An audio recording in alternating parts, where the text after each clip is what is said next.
How do you become an entrepreneur with no money? My suggestion is that it's actually better to do it without money. So if you don't have any money, that's actually a good thing, and I'm going to show you what to do.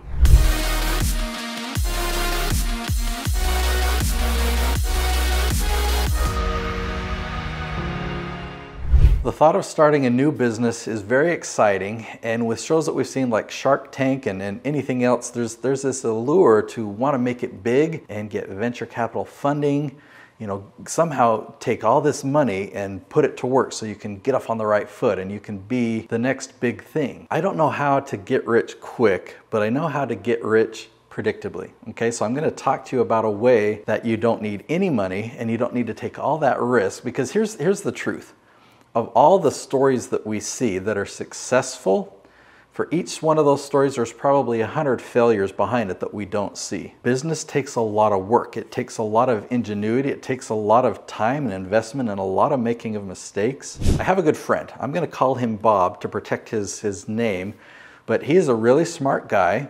The first business that he did, it took off. It was a wild success. I mean, it was amazing, and he was given a lot of praise, and he had a lot of confidence from that first venture. But it turns out that I guess a lot of it just was luck. All the pieces kind of came together, fortunately, but the businesses that he's been involved in since then haven't been quite as successful. In fact, he's had some flops. Now, he's back on his feet, like entrepreneurs do when we make mistakes or when we have failures, we learn from those. But I think in his case, and in a lot of our cases, if we're given money or if we have success too quickly, we don't actually have the business wisdom to understand how that worked or why it was successful. Now, you already have a lot of resources. You might not have money, but you have skills.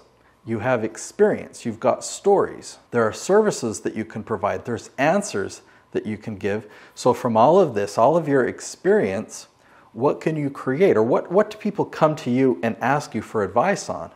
Or when people ask for help, what are you really good at helping? So if you discover what those things are and you want to create a business and offer that service or offer that advice or create this product that's going to solve a problem for people, the first tendency that you have is actually to focus on the wrong things. You think, well, if I'm going to start a business, let's go set it up. Let's do the business registration. Let's buy the domain name. Let's get a website. Let's make sure we have a professional looking logo. We need to make our promo video, and we need to have our for sales page and about us page. Like, we got to set up our social media profiles. Of course, that's totally necessary to be a professional business.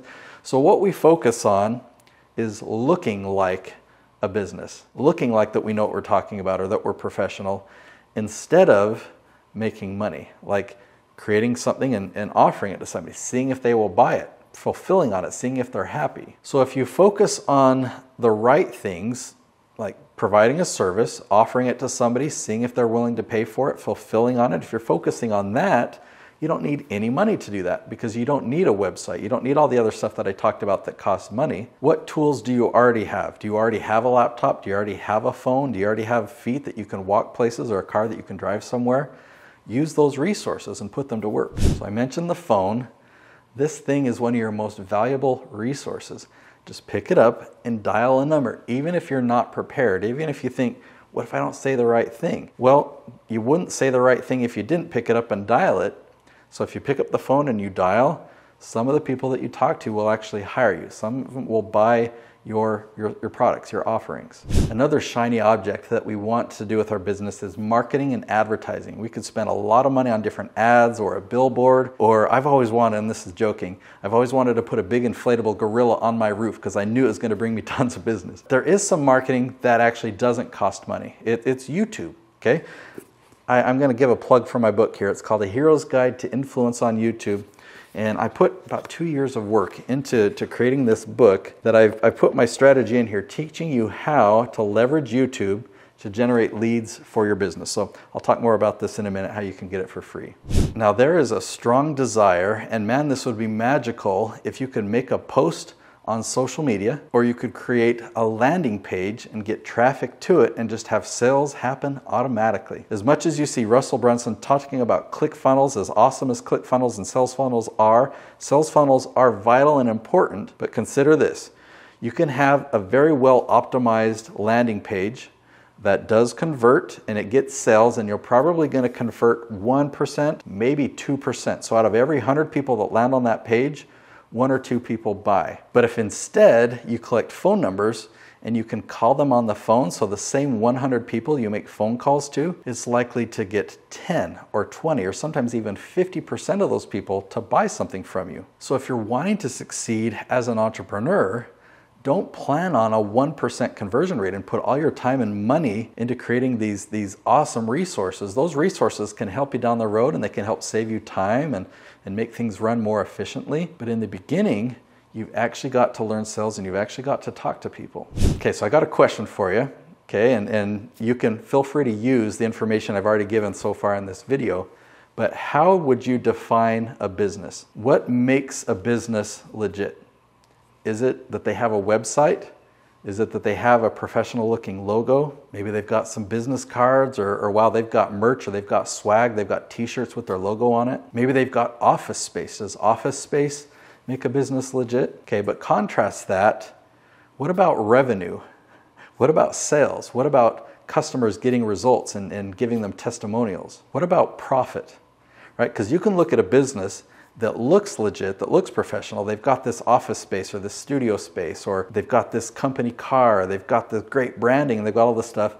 But what if they, were in the red on their balance sheet? What if they haven't made sales for a couple of months? What if they're not even talking to people and trying to find more customers? So if you focus on the money-making activities first, things that are actually going to make sales and find clients and bring in revenue, that's what a real business is. And as you start to generate momentum, as you start to be profitable and you have some money in reserves, definitely at that point, you can buy all those things. Design your beautiful website. Now, over the years, I've got many friends and many colleagues that I've, in different networking groups that I'm a part of, different associations. And as I was thinking about it, as I was preparing for this video, 100% of my friends started their business this way. Not the venture capital way, where they come up with an idea, they pitch it to investors, get $1 million or $10 million to then go make this thing happen. I don't know anyone, so that's not my space, that's not my world, and so that means it's not my reality. I have met someone before that's what they do, and our conversations were very foreign. I just could not wrap my head around it. So if that's your world, more power to you, but just know that I haven't even come across it in any of my friends. I've never seen anyone succeed. I don't know what that story looks like. I also work with hundreds of clients, like people that I've helped produce their YouTube channels, and not a single one of them who've brought their business to a point of success, not a single one of them got venture capital or had a huge investment in the beginning, any investment. They bootstrapped it from the beginning. Okay, so I promised that I would tell you how you could get this book for free. This is my gift to you. Now, it does cost me, and I'm going to pass those costs on to you, but I don't need to make a dime. No, not a cent of profit. The reason that this costs so much, by the way, there is a paperback version that costs a lot less, but I did put a lot of work into this, and you'll see that it's full color. So I've got a lot of visuals and screenshots of YouTube.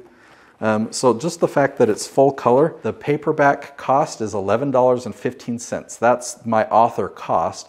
The hardcover is like $25, a little bit like $25.53 or something like that. But as long as you're willing to cover the costs and you cover your own shipping, then I'll give it to you as my gift. Now, if you don't want to do it that way, you can go to Amazon and you'll find my book there. But if you want the free plus shipping, that's what we call it, you go to natesyoutubebook.com. So natesyoutubebook.com, and I hope you enjoy it.